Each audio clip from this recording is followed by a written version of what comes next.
Welcome to the Block Podcast. As you can see, it is a very fun episode with a very serious topic. As always, my name is Dallas. This is my wonderful co-host, Robin. We got Libby behind the camera. This week, we're talking about loneliness. Ooh. That's deep. That's a tough one. Yeah. Let's get right into it, yeah? Let's do it. All right. Let's do it. What do you think? Loneliness. I feel like I've been trying to prepare for this topic all week long because it's definitely not something that's easy for me. The more I think about it and how much loneliness I've probably experienced in my own life.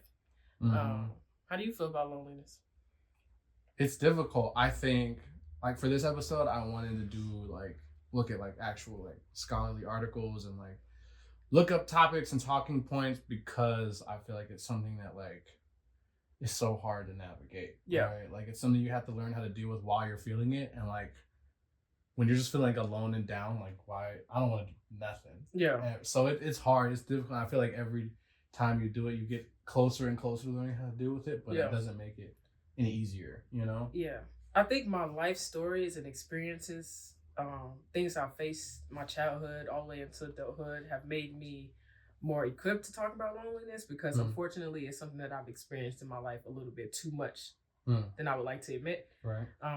I grew up in Chicago, constantly moving when I was younger, so I was never able to really make friends in a way I would have liked to. So that's a part of life where I'm like, man, I can't really get close to people or just navigating through that. And then when I turned 17, I moved to San Antonio, Texas, probably one of the hardest years of my life. I was in my junior year of high school, moved to Texas, had no friends there, super far away from family. So yeah, loneliness is hard for me. And then now, you know me, I recently just started my life back over again in Colorado, where I had to start all the way over. Ended a relationship that just was not good for me mentally, and had to just start over and sit by myself. I guess that's where I'm going with that. Right. And I feel like loneliness is hard. Like you said, no one wants to go through it, but I feel like it's very necessary when it comes to learning who you are. I feel like the only way I was able to learn who I am and be able to talk about these things was by sitting in the moments of being by myself, basically. So yeah, that's what I feel about that. I think going along with that, I like what you said. So, like I said, I was reading some articles. Okay.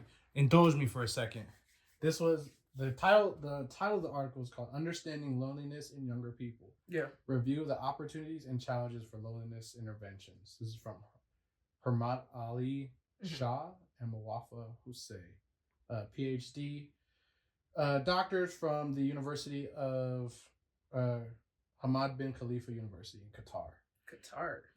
But this one sentence, it was thus loneliness can be a result of emotional isolation caused by the absence of attachment and social isolation caused by the absence of community. So I feel like for me, I always saw loneliness as you not being able to sit with yourself and you not liking being alone with your own thoughts and stuff like that. And that kind of showed me it's more about feeling a lack of community or feeling you have people to go to or rely on. Yeah. And so that makes you feel more separate. Because you can be in a relationship or be with someone and still feel lonely. Yeah. You know what I'm saying? And so that kind of blew my mind okay, so you got to start creating spaces outside of just being at your house. Yeah. To where when you are alone, you don't feel it because you already know you got people in your corner. You got people you can rely on. And I think thinking of it like that makes it a little bit easier to try and move forward. See, when I was younger, I didn't have those things. I just felt like I just had to go through it, which is probably one of the hardest things that I had to learn how to navigate through in my adulthood. Because, like you said, you're looking for socialization. You're looking for communication. You're looking for people to be there for you. But like I said, when I was younger, I just had to fend for myself a lot. Yeah. And being taken away from my family and my friends, people who I consider being my friends, I was always looking for those social outlets. But how can I make them if I'm constantly moving my entire life? So as I got older, I'm like, man, I got to just sit with myself and I just got to figure out how to navigate through all the craziness around me on my own. And that's been hard. That's been hard. And that's why I tell everyone, I value my friendships now because when I was younger, I was not able to make those connections. I was not able to make those social groups or feel like I had anyone because my life has just been move after move after move, state after state after state, and that's been so difficult to just take in and navigate. So now that I'm 26, I just want to sit and just be comfortable and just breathe around the people that I'm with right now. Yeah, I value this time a lot more. I think there's also like real world tangible factors that also go into people's loneliness, especially nowadays, right? Like we had a whole pandemic for 2 years, you know, people was forced to be alone. Yeah. And even from that, like nowadays, you know, all the restrictions were lifted. Like if I wanted to live my life completely without stepping outside, like I could now. Yeah. You can get your groceries delivered to your front door, like you know what I'm saying? You can get all your food delivered to your front door. Anything you need, you don't have to even leave. So like people's natural ability to have to go out and talk to people, I feel like keeps going down. Yeah. You combine that with like social media and how constricting social media can feel sometimes. Yeah. That like, of course you feel lonely. Like, you know what I'm saying? We live in a society right now where like it's so easy to not have contact constantly with people if you don't want to. And I think that I understand why people don't want to, but at the same time, I do think that one of those consequences is not feeling like you have a community all over the place. Yeah. I think that I've spent so much time by myself alone right now. Like even 2 years ago, I think I had to sit by myself. I was going through a really terrible time. I was going through a breakup and just moving back home with my mom. No one wants to live with their parents. And like I said, I hadn't met anybody yet. And so I was so isolated. And I'm like, man, why am I just sitting here by myself? But in those moments, I will say I learned so much about myself. And that's what has made me the person that I am today. I hated being alone. I hated feeling like I had no friends. I had no family to turn to. Like, you got family in Texas, you got family in Chicago, but you literally just sit by yourself. But I was able to figure out, okay, Robin likes to do this. Robin likes to go to the gym Monday through Friday. Robin likes to journal. Robin likes to go to church. Like, so I feel like, I guess what I'm trying to say with that is like loneliness is necessary too, because it teaches you all the things that you probably are avoiding, or you probably won't even be able to find out by hanging out with a crowd of people or like a group. Like there was relationships that I was in, like even during the pandemic, I'm like, well, I have never really sat inside and just been inside just all by myself. And now I have to figure out how to navigate through life with just this one person, just in this one space. Like when you're so used to just going to work and going to school and stuff like that. So that was hard too. Yeah, for sure. I think I agree. Yeah. And I think it's important to recognize, like when you say loneliness, right? Like in my head, I just think of like someone sitting on an island by themselves or something like that, or someone in a dark room, like real sad, real like negative connotations with it. But I think it's important to recognize that like loneliness is an emotion, you know, same as like sadness or happiness, and like you give it space to give yourself the room to feel it, but also knowing that like when you're sad, like you know, there's hope. Usually there's a day where you're like, you know, today's a better day. Today I had a good day. Same with loneliness, where like it comes and goes. It's like a spectrum, you know? Yeah. And so it's important to recognize that like it's a completely natural emotion. Yeah.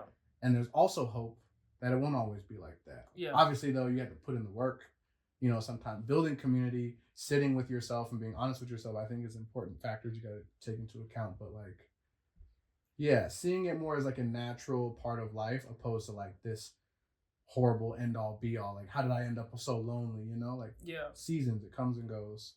I feel like, like seasons, it comes and goes. There was times where I would just get off work and I'd be like, man, I feel like crying right now. But I was grateful that I was alone, because no one was there to be like, oh, you don't have to cry right now. Like, you all right, you know. No one was there to be like, okay, just forget all that. Like, no, I was able to cry. I was able to be vulnerable with myself. I think that's what loneliness taught me the most. Like, being able to sit in my emotions and not feel like I have to run from them more than anything. And like, it's okay to be sad. It's okay to not have the best day. It's okay to just, you know, exist and be free. And let all that stuff just hit you versus just holding it all in. When you're not alone, you have people, you know, constantly pushing you, of course, to like, oh man, come on, let's just get up and let's just go, you know, be free. Let's take our mind off of that. So I really appreciate those times where I was able to do that, because I feel like they made me more in tune with myself. Right. They made me love myself a lot more than what I probably was doing before I got to spend that time alone and just be. So that's how I feel about that. I think it's important also to note that like social media plays a huge factor, right? Like comparison is the thief of joy. And I think that like in the same breath, it's like the fuel to the fire of loneliness. You know, you get on social media and you see people out within these communities, and you're like, damn, I wish that was me, or I wish, you know. And so I feel like seeing that constantly and how much people are on social media, like it makes you just feel smaller and smaller and smaller, which is hard to get when you're already in like a kind of a sad mental space. Like it's hard to see that, you know?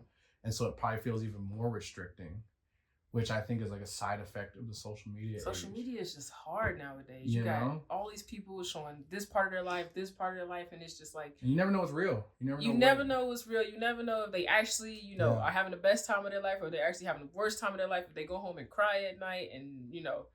So my goal in 2025 is to not really look at what everybody else is doing. Like, honestly, I've taken so many people off social media because I'm like, I can't tell if this is real. I can't tell if this is fake. I don't want it to depict or interfere with any of my decision making because I'm seeing everything that I don't have in my own life. So, that's like crazy concept though. Like deleting people but feeling less lonely. You know, like that's crazy. But like it's like necessary. It works, you know, and I'm gonna tell you right now, I've already started the journey and it's worked so much because why am I so worried about what you have going on in your life that I'm taking away from what I have in my own? And not so like deep into the point where it's just like, oh, I gotta go get whatever they have. Right. But it's more so just like, I just want to, like I said, and I think we were talking about manifestation, I just want to be grateful for the things that I have going on in my life, the people who do love me right now, not what everybody else has going on. So that's something that I'm definitely working on for sure. 2025. I think it's important to remember like self-compassion and being kind to yourself, understand that like the journey is hard, especially as you get older. Like I feel like it's so much harder as you get older and older to like make friends and like start from scratch, you know? So it's like, it's easy to forget like it's still possible. It may take longer, but it's worth the journey to like create these like meaningful connections. And just because you don't have them now doesn't mean you're not going to have them ever. You know, so giving yourself a little bit of space to like feel it and then do something about it, you know, and that's like what we were talking about in another episode about healthy habits comes in too, is like looking inward and seeing like what you can do in each moment to help yourself slowly and steadily. Now I'm thinking about it, I'm like, you don't really want meaningless connections because what benefit is that to you? Or like, who wants meaningless connections? Not me. I rather one really strong connection I feel like is better than 20 kind of just like, oh yeah, we're cool. You know, kind of situation. I feel like me and you are such good friends because we've made that connection. Like, versus, you know, other people, you're like, yeah, we might talk every now and then, but I feel like me and you are such good friends because we've taken the time to actually hang out, get to know each other, bonding, you know, all the good stuff that comes with friendship. And it's just like, I value our friendship so much because we've built that over time. It didn't just happen overnight. It wasn't just like oh, we're friends now, let's make a podcast. No, we've been rocking this thing out, for it's almost 2 years now. So great, amazing, dope. And like, you were one of the first people I met, and I'm like, you know, I don't know this guy, but you know, we built a friendship off of that, and it was great. Like like you said, all off of a job. You know what I mean? And that's like, needless to say, I value this friendship so much. Like, thank you. I do too. And it's like, it's cool to see the contrast because like, you know, all three of us worked in the same place together, but like we're here right now, you know? And I'm not saying I don't love the people that we worked with. I think they're amazing people, but like, this was a very genuine connection that like, you know what I'm saying? If something's going wrong, like I know I can like call you guys. You know what I'm saying? So it's like, opposed to like going to work and being friends with people just because you're in the same vicinity. Not everybody's going to rock the same boat as you. Not everybody's going to like the things you like. And I think you got to be okay with that. I think we were just grateful to be placed in the same room where we like the same things and we enjoyed the same things and we were able to talk to each other and communicate. So when it comes to loneliness, I'm like, don't just settle because you feel like that's your friend group or like those are people that you're supposed to be with. No, you got to find the people who are... If they don't make you feel good, man, get out of there. Get out of there. It's like, oh, that's my friend. You know, we don't always see eye to eye, but you know... I got them. No, like it's always a little like little sketch. Exactly. So valuing your friendships and not just picking friends just because you know it's just lonely. Right. You got to be okay with being in that loneliness and taking all that in because the right people will come to you. I believe that for sure.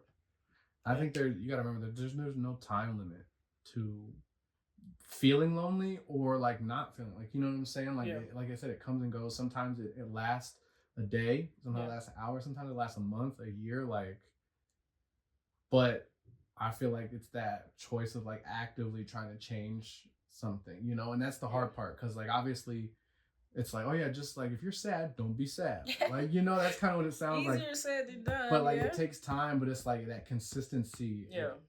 It might not be easy, but every day it'll get easier. You all right, Pooh Bear? Thanks, Eeyore. You all right, Pooh Bear?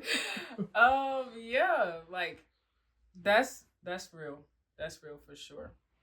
I do want to say, like, I don't know. Talk to me. I feel like I still get lonely in my 20. I'm 26. I still get lonely. I still have those moments. Although I'm in a relationship, healthy, happy relationship, I still have those moments. Like, why do you feel so alone? Like, even though you have all these loving people around you, it's like maybe because you're looking for more, or you're looking for outside things. And it's not a question that I've been able to answer for myself yet.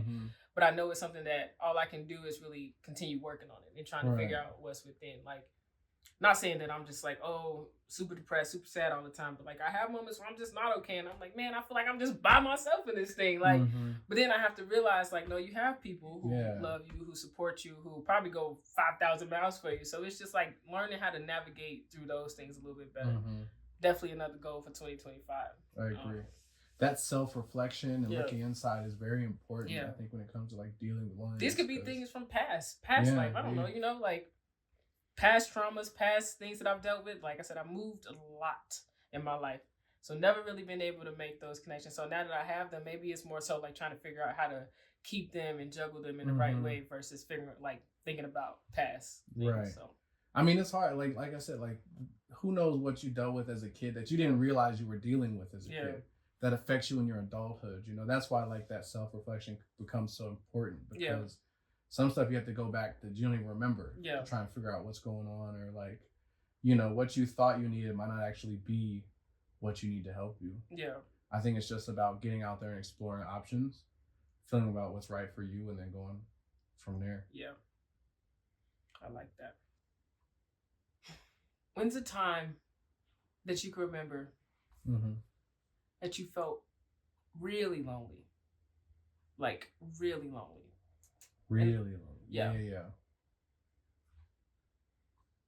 Interestingly enough, because I tell people how much I loved it all the time, and I definitely did. But living in LA was also very, because that was one of the things where like I had friends and like we did a lot of things and I had a blast. But at the same time, it was like, I don't know, the second I was by myself, it felt like I was a whole different person. Like I was putting on a mask or something like that. Yeah. Every time I was going out with my friends, and I just could not figure out what was going on for a long time. And so it was just very like staying in a room a lot. It felt just like very performative, unauthentic.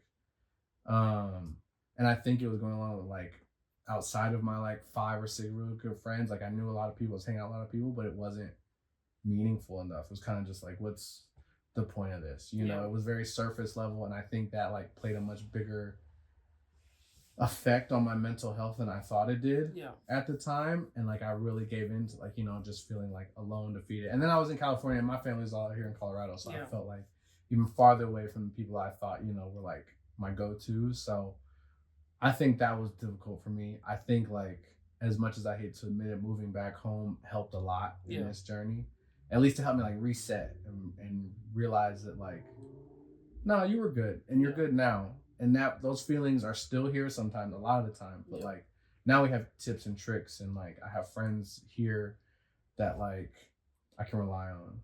Yeah. To be honest, you guys are my family. When I think about family and friendships, and you guys, Libby, Dallas, you guys are my family. You guys make Colorado worth being here. And that's what's up. I saw, you guys are my family. We, like I said, we built such a strong relationship. Gay. That, I just consider you guys family. My family lives miles and miles away. My siblings, Texas, like I said, Chicago. That I feel like the connections you make in life, it doesn't have to be like blood related. Like you guys make life great. And that's what I think everybody should strive for, to be around people who make your life amazing and inspire you to do great things. Like it just means so much to me. I agree with that. I think having a strong support system is probably like the easiest way to like, and not like, it's just like who you choose, which people make you feel the best. You know, which people, if you had your eyes closed and it was just straight off a feeling, yeah, make you want to be better. Like when I see y'all, I'm like, dang, I gotta keep up. Like they're so cool. Like I can't fall short. You know, the artist, Libby doesn't stop moving. She's a mountain mover. She climbs mountains. On the go. She traveled the world and still do work all the time. So it's like Brazil. I'm like, I can't let them down. I gotta keep going, you know? And that's just me and myself personally. So then it's like, wow, it's comfortable to know that like I got people that motivate me to be better. Yeah. Your friendship motivates you no matter how lonely the season gets.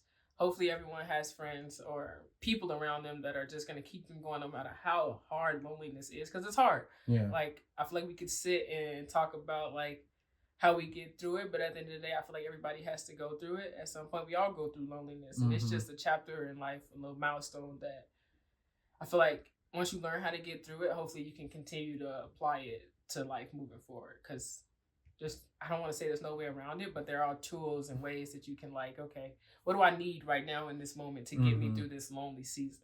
One thing I feel like is big is therapy. Like, yeah, this is therapy. You know what I'm saying? But also like having a doctor be like, yo, this is what's up. Let's dive into like someone who really knows what they're doing. Like, I feel like we live in a world that's so interesting where it's like people recognize mental health way more than before. Yeah. And they acknowledge the need for it. But at the same time, the number of people who still don't use the resource available to them is still very high. Yeah. You know, because it's like, I don't have time, I don't have the money, I don't want to hear something that I'm running from. Like, there's a million reasons why people don't do it, but at the same time, like, getting professional help is like, I think a very important thing. I've never been against therapy. I've gone through so many therapists and like therapy sessions to the point where it's just like they pinpoint stuff in my life that I didn't even know I was really battling or facing. And I'm like, oh, that's probably where that feeling of loneliness comes from, or that's probably where this void comes from. And like therapists point out so many things if you allow them to. So I definitely feel like therapy could be good too. Like, we're not doctors. We're not like medical professionals. So it's just like anything we say, for sure it comes from the heart, but it's just like having that person who can actually help you and tell you like, hey, like you're probably experiencing this because of this, or, you know, I feel like that can go a long way too. And it has for me, for sure.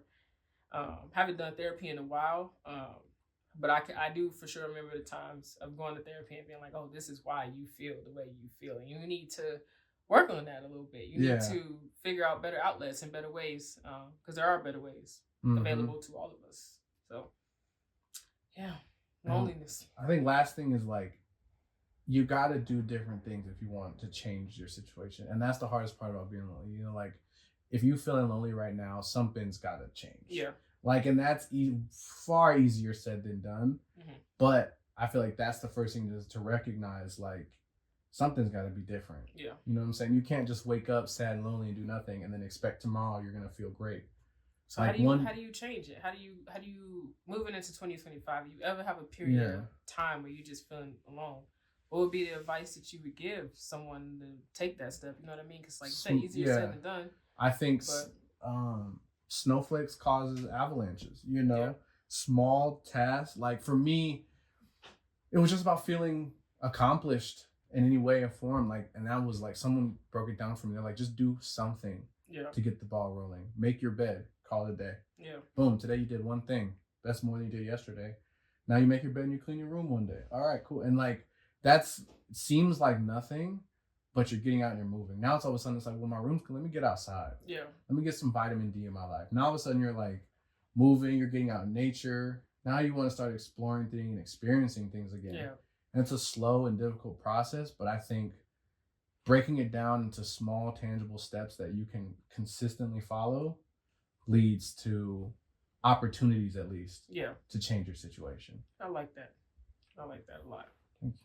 I think, like I said, the biggest thing that I could put out to the world as far as like navigating through loneliness is just getting around positive people. Yeah. I think that's the biggest takeaway from this for me. It's like just getting around positive people and making sure that those people are there to support you, you know, so when you do feel lonely and when you do feel like you have no one, like have that person that you can call, or, you know, have that person that you can, even if it's a therapist, have somebody to talk to. That way that, you know, you're not just sitting in your head with it, because that's easy to do too. Just, getting out oh man, I don't have anybody. You're just thinking about all these things. So getting around positive people and people who actually love you and actually care about you. That's what I would say for 2025. Yeah. think that was really good. I think so too. I think it was great, Pooh Bear. There we go. I remember this time. Once again, guys, thank you so much for listening to the Block Podcast. We love you guys so much. Please don't forget to like, comment, subscribe. I am Robin. This is my wonderful co-host, Dallas. We always want to give a special shout out to our videographer, producer, Libby, behind the camera. We love her so much. She moves mountains. We'll see you guys next time for another episode of the Block Podcast. See you guys. Ya. Bye-bye.